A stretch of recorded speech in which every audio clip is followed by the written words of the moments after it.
Hey everyone, welcome back to Noiseberry Games. It's the end of another year, which means it's time to do some top 5 games of the year lists. In this video, I'm going to be talking about my top 5 games of 2025, and of course, we need the most important special guest we can ever have on this channel. It's Taylor. Hello! I didn't realize I was the most important special guest. It makes me feel, well, special. Well, I mean, I don't know if I would do these videos without you at this point. Oh, I'm touched. I forgot. I was gonna say, I was gonna introduce you as, the only other person who plays as many new games as I do. Oh god, no. But because, yeah, you literally are the only person I can, do this video with, because nobody else really plays as many new games anymore, you know? Yeah, and I mean, even I'm slowing down, but as every year, as I say every year, and I will continue to say, Game Pass has very much helped in facilitating some of that. Oh yeah, just being able to pop on and try a game for 2 hours and then be like, didn't do it for me, but you tried something. Mm-hmm. I will say, last year when we were doing this, I was like, this is probably the last one, right? There's no way I'm still going to be doing this in a year, and here we are. So who knows for 2026? But I mean, at this point, yeah, probably it'll still be going. Yeah, I'll admit it was definitely close for me this year. I do have more than 5, thankfully, but I don't know. This is probably the busiest year I've ever had in terms of work and other life events. We just got a dog, and so I'm got less time to game than I used to. Okay, it'll be interesting to see if either of our lists are around next year then. Mm-hmm. Okay, so the way, if you're new to the channel, the way we do this is we've got our top 5 games of the year. We go 5 to 2, then we quickly go over any honorable mentions, if there are any, and then talk about our number 1 game of the year. Mm-hmm. So, I will start with my number 5, and this was an interesting year for me. I had 1 to 4 solid, no problem. Mm-hmm. And then number 5 really could have been just a variety of different games, so it was kind of tough to pin down number 5, but I ended up going with Cast and Chill. What? Wait, what is... Did you post a video on this? Did I just not see this? I did not. No, you didn't miss it. Okay. It came out... Cast and Chill is a very, very low-key, chill fishing game. And... You can't steal Chris's gimmick like this. I know he loves his fishing, but something about fishing in video games does it for me as well. I really enjoy it. And it came out, and I saw it when it came out. I was like, that looks kind of cool. Not sure if I want to take the leap on it, so I added it to my wish list. And then a YouTube channel that I've been watching for 15 years now, Hat Films, posted a short 20-minute video of the 3 of them playing it, and I was like, that game looks flippin' awesome. And then I think it went 10% off soon after that. I was like, I'll take it. And okay, it's really, really simple. You get your character, you make your character from a bunch of different presets. I think they actually updated it so you can properly customize your character now. But you make your character, you get a dog, you start off with this shitty little boat, and you go out onto the water and you fish. And as you collect more fish and sell them back to the shopkeeper, you can start unlocking more and more maps, which obviously have more and more fish. You can upgrade your boat, you can upgrade your rods and get different baits and things like that. And it was just so relaxing and calm. And it basically has a Pokedex, but for fish. And as someone who has over the last few years got more into getting all achievements, that really just did it for me. I was like, I can get my achievements, I can have an in-game proof that I'm progressing and catch all the fish. And I just really, really enjoyed it. And it's so simple, but I really liked it. Yeah, I'm watching the trailer now. Please tell me you can buy little outfits for your dog. I don't think you could when I played, but I believe... I mean, they've definitely done some updates, and I think you can do something with your dog now. Okay. This Um, definitely looks very it more in depth than I was expecting. So it looks like you can change out, like you're saying, your lure type, your rod strength, and just a number of other customization items, which is really interesting. And it's got very much the art style. I know it's just pixelated. Very much reminds me of like Kingdom.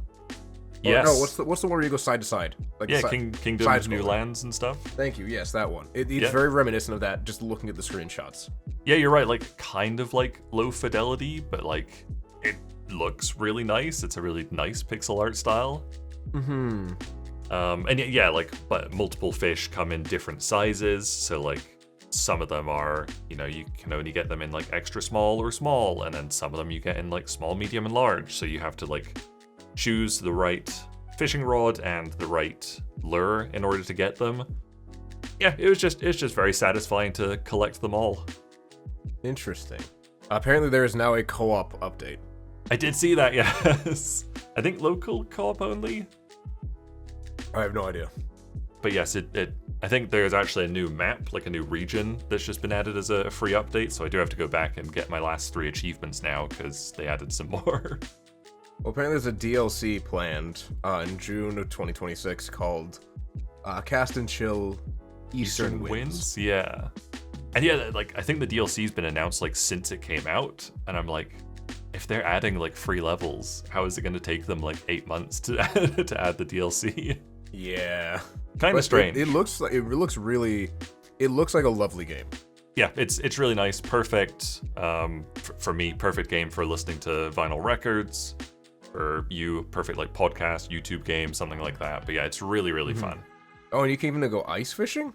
That was just added in the new update, so I haven't done that yet. But I think you get like a snowmobile instead of a boat.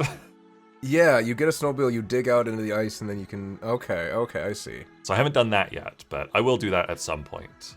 Also, I had no idea this was even a thing. interesting. Also, the perfect Steam Deck game. Like sometimes I would like get in at like 10:30 at night or something, and I'd be like, I need to go to sleep in like half an hour. What can I do? Just pop a little bit of Cast and Chill on my Steam Deck and then go to sleep. Great game. That is fair. Great game. So yeah, that was number 5. You will have heard of the rest of them, at least. I think I can only identify your number 1 for sure. Mm-hmm. I'm sure I've heard of the others. I don't know if I could place them though, or like say, oh, this is gonna be on your list.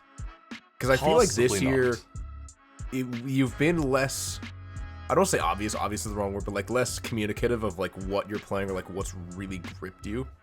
True. Yeah, I don't think so. But partially because I don't want to like spoil the list for you. Mm-hmm. But I don't know. Also, I think there's less like downtime for us to just like shoot the shit in Baldur's Gate. Yeah, that's fair. Compared to something like Dark Souls where we're like waiting to summon each other and stuff like that. Mm-hmm. Anyway, my number 4 is Blueprints. Okay, yeah, I do know Blueprints. I remember when you started playing that. Blueprints is a very, very interesting game. It's an extremely difficult game. It is a game that will mess with your mind and make you feel so stupid for like the entire time you play it. And it's a really, really fantastic game to play until you get like the first ending, I guess. There's sort of like post-game content after you do the main objective, but a lot of people say once you do the main objective, oh, you've just finished the tutorial at that point because there's still so much game left. Oh, okay. And I remember like it sounded really cool when it came out. I wasn't 100% convinced, and I was like looking at the reviews, and like multiple reviews were like, this is an awesome game if you just stop after you do the first main objective and don't do any of the other stuff, because it's really frustrating. And I was like, yeah, I don't know if I want to buy like a third of a game. And then I did, and fell kind of in love with it. It's a weird puzzle roguelite where you have to draft a house ahead of you whenever you walk into a room and then go to like a door at the other end of it. You get a choice of 3 more rooms that you can put after it, and sometimes you just get unlucky and you get like dead end after dead end and your run is over and you have to start again. And that was one of the issues with the late to late game, is you have to do so many specific combination of very specific rooms, and you sometimes can re-roll the 3 rooms, but like if you're not getting the rooms you need, you just kind of have to give up and start all over again. And the end of the game definitely gets very, very RNG heavy, and I totally understand why a lot of reviews say just stop after you do the main objective. But I was a fool and kept going and got all achievements in it because I really liked it. But I did definitely use mods towards the end to negate some of that randomness. Otherwise, I probably wouldn't have like fully finished it. Okay, yeah. And I think even now, like there's puzzles that still haven't been solved by the community, which is wild. Yeah, because it's been out for months now. It's been out for, I think it was probably around this summer or something. Yeah, like it has been a long time. It's been a while. It's definitely one of those games like Outer Wilds or Return of the Obra Dinn where you want to try and not look it up, because obviously you could look up every puzzle and like finish the game in like a couple of hours, but that does sort of defeat the purpose of it. A lot of the fun is finding all these new rooms for yourself and finding how they interact with other rooms and things like that. And it's a really, really clever game. Very difficult, and I really liked it, but it wasn't perfect, so that's why I have it at number 4. No, that's fair. I've heard mixed reviews about it.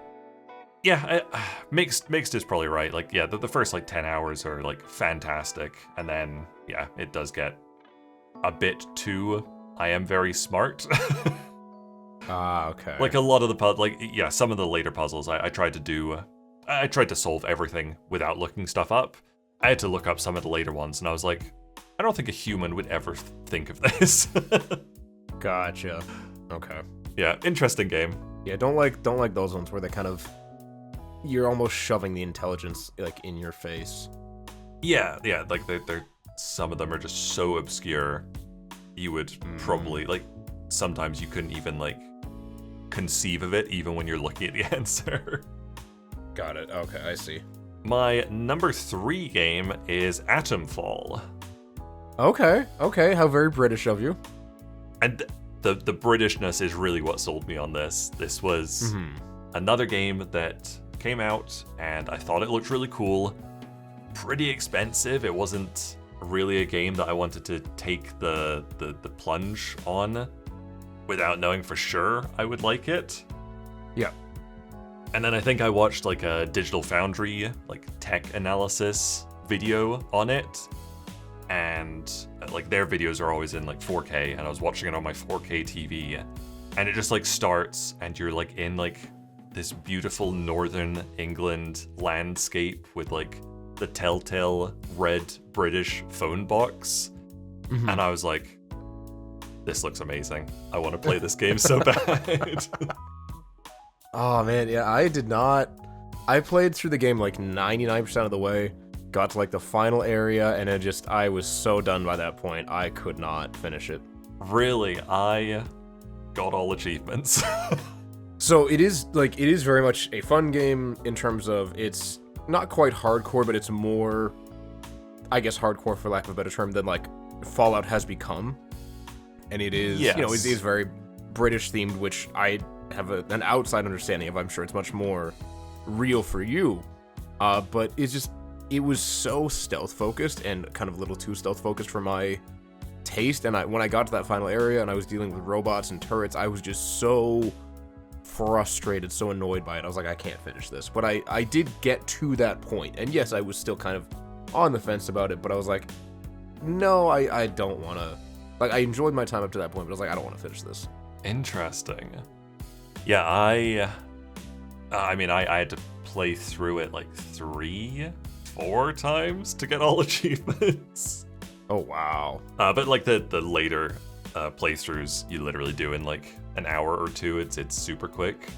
But I guess like Skyrim and Fallout, I normally tend to veer towards a stealth play style anyway, so that the stealth focusedness of Atomfall didn't bother me at all. And I think it's mostly the setting and the graphics that really did it for me. And I mean, it looked fantastic on my PC, my stupidly high-end PC. Maybe on like my old PC, I might not have liked it as much, but yeah, it just looked so good. And it is a gorgeous game. it is gorgeous. Loved talking to all the people, weird, wacky characters, but they've all got just lovely Northern English accents, super thick. I don't know. I thought it was a very, very charming game. Not without its issues, again, but less issues than Blueprints, so it got one space higher. Fair enough. And wow, that's so far all 3 of my games. I've got all achievements in them. That is crazy. But also, the last 2 that you've mentioned are on Game Pass. Blueprints is on Game Pass It as well? was when it first came out, yeah. Oh, interesting. Yeah, I think I knew Atomfall was, but I just like Steam so much. I like seeing the Steam achievements, I guess. So I think I got it for like 30% off or something. There was some kind of sale, and yeah, I thoroughly enjoyed it enough to play the whole thing multiple times. And when I played it, I think the first DLC had just come out, so I played all of that with my playthrough. And I was like, even after I was done and got all achievements, I was like, I want more of this game. I wonder if there's going to be another DLC. And they hadn't announced anything, but people were like, yeah, there might be another one. And then I think like 2-3 months later, they announced new DLC was coming. And I was like, yes, finally. And then it came out and I was like, I don't actually know if I can go back to it now. Oh no. I hate that. Like I fall in love with games, play them, and then like by the time the DLC comes out, I'm like, I think I've forgotten too much to go back to it. No, I fully get that. So yeah, I was like super excited for the DLC to come out. It came out and I was like, well, actually maybe not. But yeah, I really, really enjoyed it, and I will probably get the DLC at some point, but I'll probably wait for it for a bit. That's fair. Number 2, you've definitely heard of. My number 2 game of the year is AI Limit. Okay, yeah, I would you believe, this is me talking to the audience here, I was the one that told John about this game. Yeah, I was gonna say there is a very real possibility this game would not be on my list. I would not even have played it this year if you hadn't talked about how much you were enjoying it. Yeah, I don't know what clicked for me about this game. I think it's just a lack of Code Vein for so many years, and it's just like this was anime Souls or a vague approximation of it. I was like, you know what? Yeah, let's do it. Yeah, you took the leap on it, and I don't know. I guess we were playing. I think we were playing like Chained Together or something. And like before we started, you were like, yeah, I've been playing AI Limit. It's flipping awesome. I really, really enjoy it. And I was like, it's on my wish list, because I think I'd seen Iron Pineapple play the demo for it probably. Okay, yep. And yeah, like it was on my wish list, but again, didn't know if I wanted to take the plunge on it. And you just made it sound so good. And you were like, yeah, it's pretty much like Chinese Code Vein. And yeah, you know, I loved Code Vein. Love my Souls-likes, don't mind if they're anime themed, that doesn't bother me. And so yeah, I picked it up and got super, super into it. Yeah, no, it's a lot of fun. And that is 4 for 4 on games on my list that I've got all achievements for. I already know what your number 1 is, so like I know it's gonna be 5 for 5, which is insane. That must be a first time ever. But yeah, AI Limit. Anime Souls, but done by a Chinese studio, right? Yeah, really fluid gameplay. I remember I asked you about it when you were talking about it, and I was like, how does the gameplay feel? Because for me, for a Souls-like, story, don't care. Graphics aren't like the be-all and end-all, but gameplay, fluidity, smoothness, that's the most important for me. And you were like, it's a little janky. And I was like, okay, I'll still give it a go. And I didn't find it janky at all. I thought it was played so well. That's fair. It is, that's definitely, like, it has, in my opinion, a small level of jank, but I could understand how people have different levels of tolerance for it. Yeah, I guess so. And yeah, I didn't find, or I wouldn't have said it had any jank at all. I don't know. Yeah, it felt so good. Very, very tricky in parts. And I do remember that's fair. Bitching to you about a couple of the bosses. Yep. Oh, yeah. But I get why. Yeah, some of them are really hard. There's like a real difficulty spike about halfway through or something. But surpassing that, just learning the boss's attack patterns and learning when it's safe to attack and how to dodge and stuff, felt really good. It really does bring you back to the first time you play a Souls game and you surpass one of the difficult bosses. And yeah, it's one of the best Souls-likes I've played, honestly. I thought AI Limit was great. No, that's fair. I was quite happy with it myself, so I totally get that. Okay, I've got a few honorable mentions, so I'm going to go through them pretty quickly. Okay. First one on my list is Split Fiction. Okay, yeah. I enjoyed it. I really enjoyed it. Played through it with Robbie. I just felt like it wasn't quite as unique as It Takes Two, because I believe It Takes Two actually made my list the year it came out. It made the top 5. And I just thought It Takes Two was a slightly better game, but still had a lot of fun with it, so I wanted to put it on the list somewhere. Next, I had Assassin's Creed Shadows. Interesting, alright. Maybe could have got in number 5. I did enjoy it. It was nice that it was scaled back from Valhalla, which was just... that could be the most bloated game in existence, honestly. But yeah, Shadows was definitely scaled back. Really nice to be in Japan as a little bit of a weeb.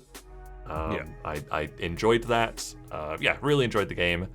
Didn't go back to the DLC again. Just I think it's still installed, and I'm like, oh, I'll probably go back to it at some point, but I haven't yet. Fair enough. Next honorable mention is Oblivion Remastered. Okay, yeah, that's fair. Loved the game. Love Oblivion. It's my favorite Elder Scrolls game. And yeah, I played Remastered the day it came out and didn't play anything else for 2-3 weeks or something. Got all achievements in that as well. Thoroughly enjoyed it, but didn't think it would be right to give it a top 5 spot because it is just a remaster. That's fair. Also, Mario Kart World. Oh, okay. Fair enough. Just, okay, was really surprised by that one. Just a really fun Mario Kart game. I got it bundled with my Switch 2, so that was the only Switch 2 game I had for a bit, and it was super fun. Just really fun. Even playing single player, I've played it. Raced against my family, raced against my girlfriend Vanessa, raced by myself a ton, and it's just got some really fun game modes, and I thoroughly enjoyed it. Did you let her win? No, she beat me a couple of times for sure. Okay. Yeah. No, I would never let her win. She will earn her victories, which she did. And that's fair. I can agree with that. And then the last 2 honorable mentions kind of go together, and they are Acorn Jam and Tokidoki Tactical Squad. Okay, I've not heard of either of those. So these are 2 games that previously mentioned my girlfriend Vanessa did artwork for in game jams.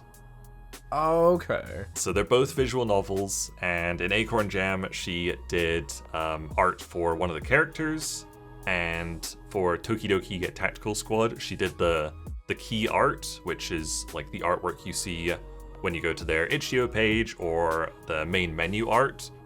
Looks fantastic. It looks so cool. And they're both really great games, and yeah, I just wanted to include them on this list because yeah, they're a little bit special to me. No, that's fair. That's interesting. Which leads us to my number 1 game of the year. Taylor, what is it? Clair Obscur, the French one. The French one. It's Clair Obscur Expedition 33, of course. Also on Game Pass. Also, wow, I guess only 3 of mine are on Game Pass. Yeah. I mean, yeah, I loved this game so much. I don't know what else to say about it that hasn't been said to death for the last 6 months of 2025. Yeah, pretty much. I remember it was announced at one of like the summer game shows, and like I don't tend to watch them, but I always try and look up like, you know, What's announced or like what came out? Yeah, what were the top games announced?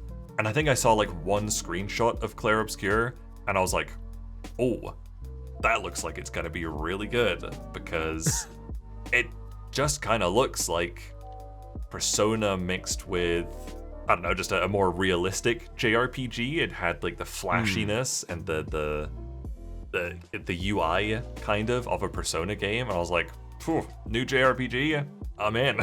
Okay, fair enough. And then I think it came out like the day, or I think Oblivion Remastered came out like the day before Clair Obscur, and I think I'd heard that like Clair Obscur was meant to be very, very good from like pre-release reviews, and I was like, I need to play Oblivion, but as soon as I'm done, I'm playing Clair Obscur. So I bought both Oblivion and Clair Obscur like on the same day. I was like, oh wow, I don't. No offense, Clair Obscur, I just have to play Oblivion first, but then I will get to you. And I did play Oblivion first, and then yeah, Clair Obscur just sucked me in, and God, what an amazing game. Yeah, no, that's fair. I can't argue that. Even though Act 3 does fall apart a little bit.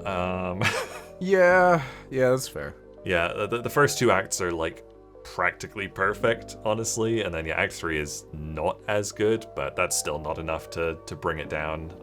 I think probably when I was like a third of the way through the game, I was like, yeah, this is probably my game of the year. Yeah, no, it's a fantastic game, absolutely. Fantastic game, fantastic story, if a bit confusing at the end.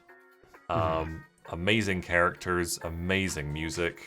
I was so stoked when they announced the vinyl box set for this soundtracks. It's so good. Oh yeah, no, that's fair. It has amazing music. Amazing music. I think I get that in February. Can't wait for that. Okay. But yeah, Clair Obscur, Okay. I'm sure everybody's heard about this game to death. So I'll, leave that entry a little bit short. But yes, that is my game of the year. Fair enough. I knew that was coming. I could have told you number 1 right off the bat. I'm sure. The others, I was like, I remember you definitely mentioning some of them, and I remember you talking about them, but I was like, I don't know if this is going to be on his list. Because yeah, I think, we definitely talked about AI Limit, of course, and I think I told you when I was playing like Blueprints and Atom Fall. And yes, you did. Like when I finished them, I was like, hey, I've got all achievements. Do you want to do a podcast episode? And you just didn't need the episodes, so we didn't do them. But yeah, Cast and Chill came out of nowhere for you. Yeah. No, that's what I was like. And even some of the honorable mentions, I was like, I had no idea. Yeah, because you I don't even know if you knew I had a Switch 2. I knew you had a Switch. I don't think I knew you had a Switch 2. Okay, well, yeah. That's why Mario Kart World would come out of nowhere. Yeah. All right, well, that was my top 5 games of the year. Feel free to let us know yours in the comments below, or tweet them at me. I don't know. Just put them in the comments, please. Thank you very much. Make him go on that cesspool known as X. We don't call it X. We dead name that one. Yeah. I refuse to update. Like I have like the little like icons in my end screen. I just left. I've left it at the Twitter bird, and I refuse to change it. Nice. Anyway, thank you very much for coming along, Taylor. Really appreciate you doing this video with me. No, I appreciate being here. Stay tuned for, in a couple of days, two to 3 days or so, for Taylor's top 5 games of the year. Looking forward to hearing what those are. Hopefully not business days. Hopefully not business days. Yeah, hopefully it should be out by the end of the year. I'll do my best. Sounds good. All right, thank you guys very much for watching, and yeah, we'll see you in a couple of days, hopefully. Hopefully. Bye. Bye.